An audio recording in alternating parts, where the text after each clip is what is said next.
ഈശോമിശിഹായ്ക്ക് സ്തുതിയായിരിക്കട്ടെ.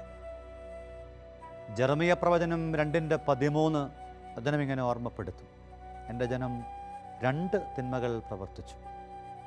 ജീവജലത്തിൻ്റെ ഉറവയായി എന്നെ അവർ ഉപേക്ഷിച്ചു, ജലം നൽകാനാവാത്ത പൊട്ടക്കിണറുകൾ കുഴിച്ചു. നമുക്കൊരു നിമിഷം പ്രാർത്ഥിക്കാം.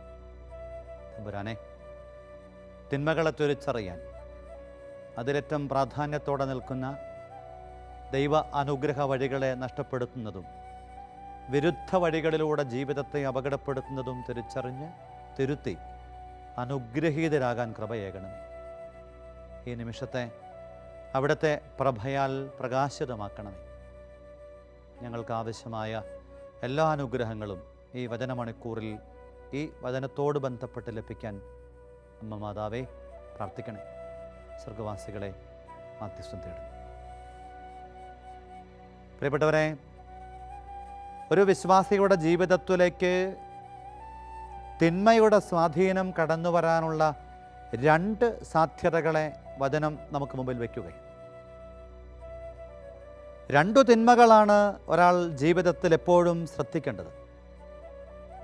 വചനം പറയാണ്, ജീവജലത്തിൻ്റെ ഉറവയെ ഉപേക്ഷിക്കാതിരിക്കാൻ, പൊട്ടക്കിണറിലേക്ക് ജീവിതത്തെ എത്തിക്കാതിരിക്കാൻ ശ്രദ്ധിക്കണം. മനുഷ്യനിങ്ങനെ ഈ ഓട്ടപ്രദക്ഷിണത്തിനിടയിൽ അവൻ്റെ ജീവിതത്തിന് അനുഗ്രഹമായി മാറിയ വറ്റാത്ത ഉറവയെ വല്ലാണ്ട് അവഗണിക്കുമ്പം തമ്പുരാൻ പറയാണ്, ഈ ജീവൻ നൽകിയ ഉറവയിലേക്ക്, ആ ഉറവയോട് ബന്ധപ്പെട്ട ഇടങ്ങളിലേക്ക് ജീവിതത്തെ ഒന്ന് ചേർത്ത് വെച്ചേ. നീ നിൻ്റെ ജീവിതത്തിൽ നിനക്ക് പ്രിയങ്കരമെന്നു കരുതണതും സ്വന്തമായിട്ടും ഏറ്റവും അടുപ്പമുള്ളതുമെന്നും കരുതി കൊണ്ടു നടക്കുന്നതുമായ ചില പൊട്ടക്കിണറുകളെ കണ്ടെത്താനും അവിടുന്ന് തിരുത്തലുകൾ കൊണ്ട് തിരികെ വരാനുമായിട്ടുള്ള ബോധപൂർവകമായ ശ്രമം നടത്തണം. വായിച്ചൊരു പഴയ കുറിപ്പൻ്റെ മനസ്സിലുണ്ട്. ആത്മാവിൻ്റെ കോഴി സൂപ്പ് എന്ന് പറയുന്ന ആ ഒരു പുസ്തകത്തിൽ ഒരു ഗ്രാമത്തെക്കുറിച്ച് സോഷ്യൽ സയൻസ് പഠിക്കുന്ന കുട്ടികൾ കുറേ റിസർച്ച് നടത്തി. അവർ കുറേ ചോദ്യാവലികളൊക്കെ ഉണ്ടാക്കി. അവർ പോയിട്ട് ഒരു പഠനം നടത്തിയിട്ട് ഒരു റിപ്പോർട്ട് സമർപ്പിക്കുകയാണ് ആ ഡിപ്പാർട്ട്മെൻറ്റിന്. ഈ ഗ്രാമത്തിലെ ചെറുപ്പക്കാരും ജീവിതത്തിൽ സമൂഹത്തിൻ്റെ മുഖ്യധാരയിലെത്തില്ല. കാരണം ലക്ഷണങ്ങളൊന്നും അത്ര പന്തിയല്ല. സ്വാഭാവികമായിട്ട് രക്ഷപ്പെടാനായിട്ട് സാധ്യതയില്ല എന്ന് ബ്രാൻഡ് ചെയ്ത ഒരു ഗ്രാമം, ഒരു പറ്റം ചെറുപ്പക്കാർ. ഒരു 10-20 വർഷങ്ങൾക്കപ്പുറം ആരോ ഒരാൾ ഈ യൂണിവേഴ്സിറ്റി വിദ്യാർത്ഥികളുടെ ഈ പഠന റിപ്പോർട്ടിനെ പൊടിതട്ടി എടുത്തിട്ട് ആ ഗ്രാമത്തിൻ്റെ അഡ്രസ്സും അവിടെയുള്ള ചെറുപ്പക്കാരുടെ വിശദാംശങ്ങളുമൊക്കെ തേടി അവരൊരന്വേഷണത്തിലെത്തുകയാണ്. എന്തായി ഈ റിസൾട്ട്? അവർ കണ്ടെത്തിയതുപോലെ തന്നെയാണോ സംഭവിച്ചത്, അതോ എന്തെങ്കിലും മാറ്റം വന്നു ഭവിച്ചുവോ?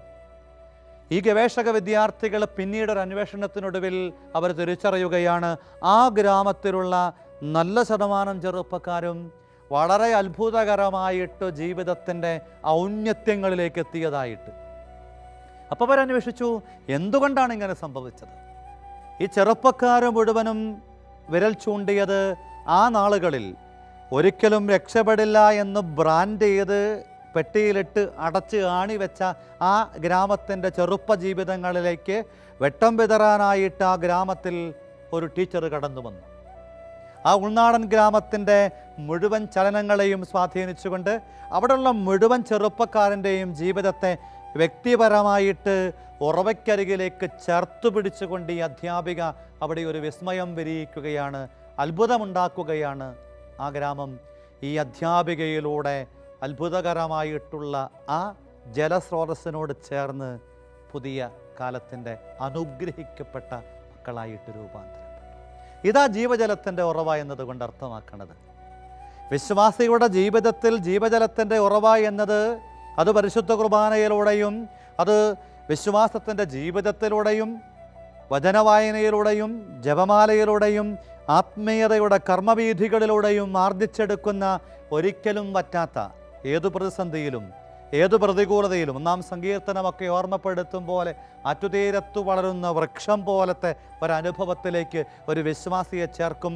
ആ അനുഗ്രഹത്തിൻ്റെ നീരുറവയെ അപകടപ്പെടുത്താൻ പാടില്ല, അതിൻ്റെ നീരൊഴുക്കിനെ തടസ്സപ്പെടുത്താൻ പാടില്ല, അവിടുന്ന് മാറി നിൽക്കാനായിട്ട് പാടില്ല. അതുകൊണ്ടാണ് തമ്പുരാൻ പറയണത് ചൂടേകുന്ന അതികഠിനമായ തണുപ്പില്ലാത്ത ഉറവയുടെ പ്രത്യേകതകളായതൊക്കെ. ആ ഉറവക്കണ്ണിയിൽ വെള്ളത്തിനൊരു വല്ലാത്ത ഊഷ്മളതയുണ്ട്. അതൊരു പക്ഷേ വെളിപാട് പുസ്തകത്തിൽ പറയുന്ന ആ വെള്ളത്തിൽ നിന്നും വ്യത്യാസമാണ്. ചൂടോ തണുപ്പോ ഇല്ലാത്ത ഒരു വാട്ടവെള്ളത്തിൻ്റെ സമാനമായ ഇടമല്ല ഇത്, ഉറവയുടെ അനുഭവമാണ്. ഓരോ വ്യക്തിയെയും തമ്പുരാൻ വിളിക്കണത് ഈ ഉറവയാകാനായിട്ട്, ഉറവയിൽ നിന്ന് പുറപ്പെടുന്ന വെള്ളത്തോട് ചേർന്ന് അനുഗ്രഹത്തിൻ്റെ നദിയായിട്ട് ഒഴുകാനായിട്ടൊക്കെയാണ്. അതുകൊണ്ടാണ് എൻ്റെ തോട് നദിയായും നദി സമുദ്രമായും മാറുന്നുവെന്ന് പ്രഭാഷകൻ്റെ പുസ്തകത്തിലൊക്കെ നമ്മൾ വായിച്ചെടുക്കുന്നത്. ഇവിടെ തമ്പുരാൻ പറയാണ്, തിന്മയുടെ ആദ്യ മേഖല നിൻ്റെ ജീവിതത്തിലേക്ക് അനർഘളമായിട്ട് സ്വർഗം അഭിഷേകമായിട്ടു കൈമാറിയ നന്മയുടെ നീരുറവയെ, അത് ദൈവത്തിലൂടെയും സഹോദരങ്ങളിലൂടെയും നീ ജീവിച്ച സാഹചര്യങ്ങളിലൂടെയും ഒക്കെയാണ്. അത്തരമിടങ്ങളെ നീ അവഗണിക്കാതെ അനുഗ്രഹത്തോട് കൂടിയിട്ടൊന്ന് ജീവിച്ചേ. അത്ഭുതകരമായിട്ട് ആ ജീവിതത്തിൽ കൃപയൊഴുകാനായിട്ട് തുടങ്ങും. അതാണ് ആദ്യം മനസ്സിൽ കുറിക്കേണ്ടത്. ജീവജലത്തിൻ്റെ ഉറവകളെ വറ്റിക്കുന്ന സംസാരമോ പ്രവൃത്തിയോ നിലപാടുകളോ അവരെ കൊണ്ടൊന്നും ഗുണമില്ല. ചില ആൾക്കാരൊക്കെ ഇങ്ങനെ ബ്രാൻഡ് ചെയ്യും. സമൂഹത്തിൽ ചെറുതെന്നോ അവഗണിക്കപ്പെടാമെന്ന് കരുതുന്നതോ ആയ വ്യക്തികളും അനുഭവങ്ങളുമൊക്കെ അത്ര ചെറുതല്ല. അതുകൊണ്ടാണ് അരുന്ധതി റോയിയുടെ ഗോഡ് ഓഫ് സ്മോൾ തിങ്സ്, ചെറിയ കാര്യങ്ങളുടെ വലിയ തമ്പുരാൻ എന്നൊക്കെയുള്ള ആ കുറിപ്പ് പോലും നമ്മളെ വിസ്മയിപ്പിക്കേണ്ടത്. നമ്മുടെ ദൈവം എന്ന് പറയണത് ചെറുകാര്യങ്ങളുടെ വലിയ ശ്രദ്ധയുള്ള തമ്പുരാനാണ്. അത് വിസ്മരിക്കാതെ ഈ വറ്റാത്ത ഉറവയോട് ചേർന്ന് നമുക്കും ജീവിക്കാം. രണ്ടാമത്തെ അപരാധം, തിന്മയെന്ന് വചനം പറയണത് പൊട്ടക്കിണർ കുഴിച്ചു.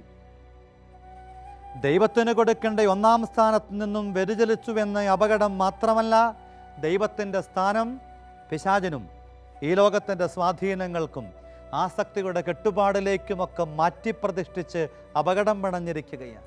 ഉറപ്പായിട്ടും അനുഗ്രഹമാകുമെന്ന് കരുതുന്ന ചില വ്യക്തികളും ജീവിതങ്ങളുമൊക്കെ ചില കുടുക്കിലുപെട്ടിട്ട് അത്ഭുതം തോന്നും. മാതാപിതാക്കൾ ഏറെ പ്രതീക്ഷയോട് കൂടിയിട്ടൊരു മകനെ വിദേശത്ത് പഠിക്കാനായിട്ട് വിട്ടു. ഏറെ സ്വപ്നങ്ങൾ അവർ നെയ്തു ഈ മകൻ്റെ ജീവിതത്തെ ചുറ്റിപ്പറ്റിയിട്ട്. ഒരാണ്ട് പോലും പൂർത്തിയാക്കും മുമ്പേ വലിയൊരു അപകടത്തിൽ നിന്ന് രക്ഷപ്പെട്ടതിൻ്റെ സംതൃപ്തിയോടെ മാതാപിതാക്കൾ പറയുക, ഇപ്പം അവനെ തിരിച്ചു വരാൻ ഇടയായതുകൊണ്ട് ഞങ്ങൾക്ക് പൈസ മാത്രം നഷ്ടപ്പെട്ടു, ഇല്ലെങ്കിൽ മകനെയും നഷ്ടപ്പെടുമായിരുന്നു. എന്ന് വെച്ചാൽ എളുപ്പത്തിൽ ജീവിക്കാനായിട്ടുള്ള പുതുസാധ്യതകൾ തേടിയ ചെറുപ്പക്കാരൻ അവിടെ ചെന്നുപെട്ട് കൂട്ടുകൂടിയതൊക്കെ ഒരുപക്ഷെ രക്ഷപ്പെടാൻ കഴിയാത്തൊരു പൊട്ടക്കിണറിൻ്റെ കിണിയിലും കുരുക്കിലും. അധ്വാനിക്കാതെ സമ്പാദിക്കാനായിട്ടുള്ള അവൻ്റെ ജീവിതത്തിൻ്റെ ആഗ്രഹം അവനെ എത്തിച്ചത് വേണ്ടാത്ത ചില ഇടപാടുകളിലേക്കൊക്കെയാണ്. അതിൻ്റെ ആദ്യ പാതിയിൽ തന്നെ, ആദ്യ ചുവടിൽ തന്നെ അപകടം മണത്തറിഞ്ഞ മാതാപിതാക്കൾ അവരാത്മീയതയുടെ ജീവജലത്തിൻ്റെ ഉറവയ്ക്ക് പറ്റം ചേർന്ന് നിൽക്കുന്നവർ. എസെക്കിയേൽ 47 പറയും, ഈ അനുഗ്രഹത്തിൻ്റെ ബലിപീഠത്തിൽ നിന്നും ഒഴുകിയിറങ്ങുന്ന നദിയുടെ ഓരത്ത് വളരുന്നത് കൊണ്ട് സമൃദ്ധമായ ഫലം, ആ ജലത്തിൽ അനുഗ്രഹീതമായ മത്സ്യസമ്പത്ത് ഇതൊക്കെ ഉണ്ടാവും. കഴിഞ്ഞ ദിവസം ആശ്രമത്തിനടുത്തൊരു സഹോദരനോട് വർത്തമാനം പറഞ്ഞപ്പം അദ്ദേഹം പറയണം, അച്ഛാ ജീവിതത്തിൻ്റെ വലിയൊരു സംതൃപ്തിയാണ് കിണർ കുത്തുക എന്നുള്ളത്. അപ്പോൾ അത് വെള്ളം കിട്ടിക്കഴിയുമ്പം മനസ്സനുഭവിക്കുന്ന ഒരു ആത്മനിർവൃതിയെക്കുറിച്ച് കൂടെ അദ്ദേഹം പറയുകയാണ്. അതായത് ഒരു കുടുംബത്തിന് വറ്റാത്ത ഉറവയുടെ ഒരു സങ്കേതം ചൂണ്ടിക്കാണിച്ചു കൊടുക്കുമ്പം ഉള്ളിലനുഭവിക്കുന്ന ആത്മസംതൃപ്തിയെ വാക്കുകൊണ്ട് വർണ്ണിച്ചെടുക്കാനായിട്ടാവില്ല. അതുകൊണ്ടാണ് തമ്പുരാൻ പറഞ്ഞത്, നീ ആ തിന്മയുടെ വഴിയിലേക്ക്, എന്നുവെച്ചാൽ പൊട്ടക്കിണർ കുഴിക്കുന്ന ഒരു പൊട്ടബുദ്ധിയുടെ പ്രവൃത്തി, ഒരു മണ്ടത്തരത്തിൻ്റെ പ്രവൃത്തി, ഒരവിവേകത്തിൻ്റെ ചുവട്, ഒരു ജീവിതത്തിൽ ആലോചനയില്ലാത്ത തീരുമാനം. നമ്മളൊക്കെ സോഷ്യൽ മീഡിയയിലൊക്കെ കാണുന്നുണ്ടല്ലോ, ഉപദേശം സ്വീകരിക്കുന്നില്ല എന്നൊക്കെ പ്രൊഫൈലിനടിയിൽ എഴുതുന്ന ചെറുപ്പക്കാരനെയൊക്കെ. അവൻ്റെ ജീവിതം അധികം ഉപദേശം സ്വീകരിക്കാതെ തന്നെ എങ്ങോ പോയി മറഞ്ഞതും നമ്മളൊക്കെ വായിച്ച കഥയാണ്. ആവർത്തിച്ച് ഓർമ്മപ്പെടുത്തുകയല്ല. അറിഞ്ഞും അറിയാതെയും ഇന്ന് പുതുജീവിതങ്ങളൊക്കെ അപകടകരമായിട്ട് കടന്നു പോകണത് ഈ പൊട്ടക്കിണർ കുഴിക്കുകയാണ്. ഒരമ്മ ഈ അടുത്ത നാളിൽ മകൻ്റെ ജീവിതത്തോടൊക്കെ ബന്ധപ്പെടുത്തിയിട്ട് നല്ലൊരു സങ്കടം എന്നോട് പങ്കുവെച്ചു. ഏറെ നന്മയോടെ ജീവിക്കുന്ന, അനുഗ്രഹത്തോടെ ജീവിക്കുന്ന, ആത്മീയതയുടെ ചുവടനെയൊക്കെ വിഘ്നം കൂടാതെ സൂക്ഷിക്കുന്ന ഈ മാതാപിതാക്കൾ പറയാണ്, ഞങ്ങളുടെ മകൻ ഒരു അന്യമത സൗഹൃദ വഴിയിലെത്തിയിരിക്കുകയാണ്. സങ്കടത്തോട് കൂടിയിട്ട് ഈ അമ്മ പറഞ്ഞൊരു വാചകമുണ്ട്, നിന്റെ ജീവിതത്തിൻ്റെ ആദ്യം മുതൽ ഈ നിമിഷം വരെ ഞങ്ങൾ നിനക്കു നൽകിയത് സമസ്ത മേഖലയ്ക്കും വേണ്ട ഒരു കരുത്ത, പ്രാർത്ഥന കൊണ്ടും പങ്കുവെക്കൽ കൊണ്ടും പ്രോത്സാഹനം കൊണ്ടും ജീവിതത്തിൽ സാധ്യമായ നന്മകളെയൊക്കെ അതിൻ്റെ നിറവിലൊരുക്കിക്കൊണ്ടും എൻ്റെ മകനെ നെഞ്ചോട് ചേർത്ത് പിടിച്ച് നിനക്ക് ചൂടേകി വളർത്തി പിടക്കോഴി കുഞ്ഞുങ്ങളെ ചിറകിൻ കീഴിൽ കാക്കുന്നുവെന്ന് തമ്പുരാൻ്റെ വചനം ഓർമ്മപ്പെടുത്തുന്ന അതേ ചൈതന്യത്തോടെ വളർത്തിയത് ആ ഉറവയുടെ അനുഗ്രഹം നീ നഷ്ടപ്പെടുത്തിയാൽ ഇപ്പം നീ പറയണ പല ആദർശങ്ങളും ഞാൻ അവളെയും വിശ്വാസത്തിലേക്ക് കൂട്ടിക്കൊണ്ടുവരും, മക്കളെയും വിശ്വാസത്തിൽ വളർത്തും. അതൊക്കെ ഇങ്ങനെ സിനിമാ സ്റ്റൈലിൽ പറയാൻ കൊള്ളാം മോനെ, പക്ഷേ നീ എത്തിപ്പെടാൻ പോകണത് ചിന്തിക്കാൻ കഴിയാത്ത വിധമുള്ള ഒരു പൊട്ടക്കിണർ കുത്തി അതിനകത്ത് ഇറങ്ങിയിരിക്കുന്നവൻ്റെ ഗതികേടിലാണ്. ഇറങ്ങിയിരിക്കുന്നു എന്ന് മാത്രമല്ല, കയറാനുള്ള വഴി കൂടെ അടയ്ക്കുന്ന ഗതികേട്. വിൻസെൻ്റ് ചർച്ചിൽ യുദ്ധത്തിനൊക്കെ പോയപ്പം ഒരു രാജ്യത്തേക്ക് പ്രവേശിച്ചു കഴിയുമ്പം പട്ടാളക്കാരൻ്റെ ജീവിതത്തിൽ യുദ്ധം ചെയ്യാനായിട്ടുള്ള അസാമാന്യമായ അഭിഷേകം, ശക്തി, ഊർജം കിട്ടാൻ വേണ്ടിയിട്ട് മടങ്ങിപ്പോകാനുള്ള വഴി അടയ്ക്കും. പാലം ഉണ്ടെങ്കിൽ തകർത്തിട്ട് പോകുള്ളൂ. അപ്പോൾ പിന്നെ തിരിച്ചു പോകാൻ പറ്റാത്തതുകൊണ്ട് ഇവൻ ജീവൻ പണയം വെച്ചും ഈ യുദ്ധമുഖത്തായിരിക്കും. അവനെ ഓർമ്മപ്പെടുത്തുക, ഈ പൊട്ടക്കിണറെന്ന് പറയുന്ന പുതുകാലത്തിൻ്റെ പൊട്ടക്കിണറുകളെ നമ്മൾ തിരിച്ചറിയും. ഇന്ന് എന്തറിവുണ്ട് നമ്മുടെ മക്കൾക്കെന്നൊക്കെ ചോദിച്ച സങ്കടം വരും നമുക്ക്. അക്ഷരമറിയാത്ത മക്കൾ, അടിസ്ഥാന മൂല്യങ്ങൾ അറിയാത്ത മക്കൾ, ആരോ പറഞ്ഞ പോലെ ഇരിക്കാനും നടക്കാനും കിടക്കാനും അറിയാത്ത മക്കൾ, നന്നായിട്ട് തിന്നാൻ പോലും അറിയില്ല.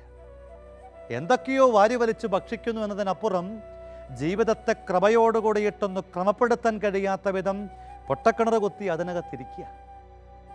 ഭയത്തോടെ നമ്മൾ കാണേണ്ടതായിട്ടുണ്ട്. കാലം നമ്മളെ വല്ലാതെ ഭാരപ്പെടുത്തുന്നുമുണ്ട്. മാതാപിതാക്കൾ ഈ ആളുകളിൽ ഞാനൊരു യാത്രക്കിടയിൽ ഒരു 3 വയസ്സുകാരൻ മോൻ മാതാപിതാക്കളുടെ കണ്ണ് വെട്ടിച്ച് വീട്ടിലെ ഗേറ്റ് തുറന്നു കിടന്നപ്പോൾ ഇറങ്ങി റോട്ടിക്കൂടെ ഓടുക. റോട്ടിക്കൂടെ അവനിങ്ങനെ ഓടിപ്പോകുമ്പം അവൻ്റെ പുറകിൽ അവൻ്റെ അമ്മയ്ക്കും വല്യമ്മയ്ക്കും അവൻ്റെ ജ്യേഷ്ഠനും ഓടിയെത്താൻ കഴിയണില്ല. അത്യാവശ്യം എല്ലാവരും ഓടാൻ പറ്റാത്ത ആരോഗ്യസ്ഥിതിയുള്ളവർ. എന്നുവെച്ചാൽ കോവിഡ് കാലം കൊണ്ട് മനുഷ്യൻ്റെ ജീവിതത്തിനുണ്ടായ ഒരു മാറ്റം അവിടെ കാണാൻ പറ്റി. ഈ കൊച്ചു പയ്യൻ 3 വയസ്സുകാരൻ വെടിച്ചില്ല പോലെ ഓടുക. ഇവരൊക്കെ അവനിൽ നിന്നും ഒരുപാട് അകലത്തിലാണ് ഓടി ഈ ഓട്ടം പൂർത്തിയാക്കാൻ ശ്രമിക്കേണ്ടത്. പൊട്ടക്കിണറുകളെ നമ്മൾ ഗൗരവത്തോടു കൂടിയിട്ട് കാണാനായിട്ട് ശ്രദ്ധിക്കണം. അപ്പോൾ പ്രിയപ്പെട്ടവരെ ഓർമ്മപ്പെടുത്തൽ മനസ്സിൽ കുറിക്കണം.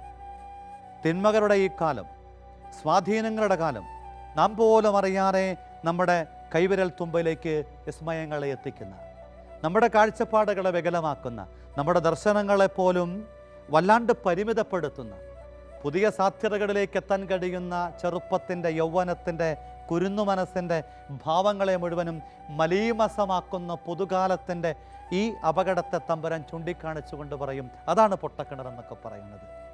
നമ്മളിങ്ങനെ ഈ കാലത്തിന് ഇണങ്ങാത്ത വിധം ജീവിക്കാൻ പറ്റുമോ എന്നൊക്കെ ചോദിക്കും. കാലത്തിന് ആനുപാതികമായിട്ട് ജീവിക്കേണ്ടതെന്നൊക്കെ ചോദിക്കും. കൊച്ചു കുഞ്ഞുങ്ങൾ പോലും എൻ്റെ മൊബൈൽ ഫോൺ എന്നാണ് പറയണേ.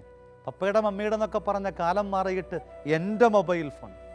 LKG പഠിക്കുന്ന കുട്ടികളുടെ ഓൺലൈൻ ക്ലാസ്സിനിടയിൽ അധ്യാപിക വെറുതെ ചോദിച്ചു, നിങ്ങൾക്കൊക്കെ ഫോണുണ്ടോ? അപ്പം ഫോണുള്ളവരൊക്കെ ഒന്ന് കൈവെക്കാൻ പറഞ്ഞപ്പം 10-14 കുട്ടികളിൽ ഒരു 12 പേരും കൈവക്കി. സ്വന്തമായിട്ട് ഫോണുള്ള കുട്ടികളാണ്. ഉടനെ അതിൽ പെടാത്തൊരു കുട്ടി അവൻ്റെ അപ്പനോടും അമ്മയോടും പറഞ്ഞ്, എൻ്റെ ക്ലാസ്സിലെ 14-ൽ 12 പേർക്കും മൊബൈൽ ഫോൺ സ്വന്തമായിട്ടുണ്ട്, എനിക്ക് മാത്രമേ ഇല്ല. അതുകൊണ്ട് നാളെ മുതൽ ഞാൻ സ്കൂളിൽ പോവില്ല മൊബൈൽ ഫോൺ വാങ്ങിത്തന്നില്ലെങ്കിൽ. LKG പഠിക്കണം.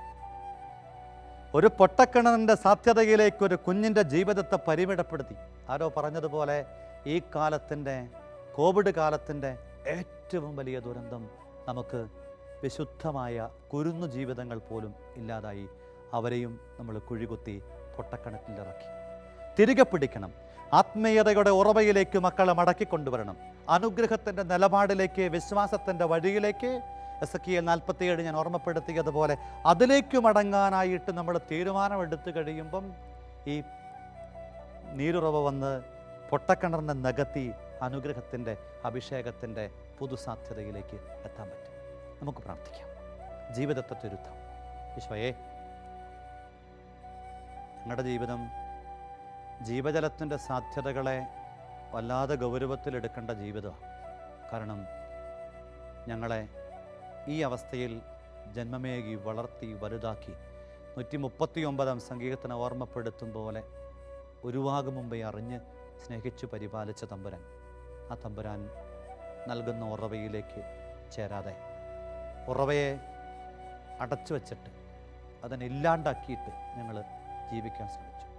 മാത്രമല്ല, പൊട്ടക്കിണർ പിശാചിനും അവൻ്റെ ആഡംബരങ്ങൾക്കും ഇണങ്ങുന്ന പുതുലോകത്തിൻ്റെ പുതുസാധ്യതകളെ തേടി വല്ലാണ്ട് വലഞ്ഞു. ഈ അപകടത്തെ തിരിച്ചറിയാൻ, അനുഗ്രഹത്തോടെ തിരുത്താൻ അഭിഷേകം തരണേ. ഈശോയെ അനുഗ്രഹിക്കണേ, കൃപ തൂകണേ. ഈശോ മിശിഹായ്ക്ക് സ്തുതിയായിരിക്കും.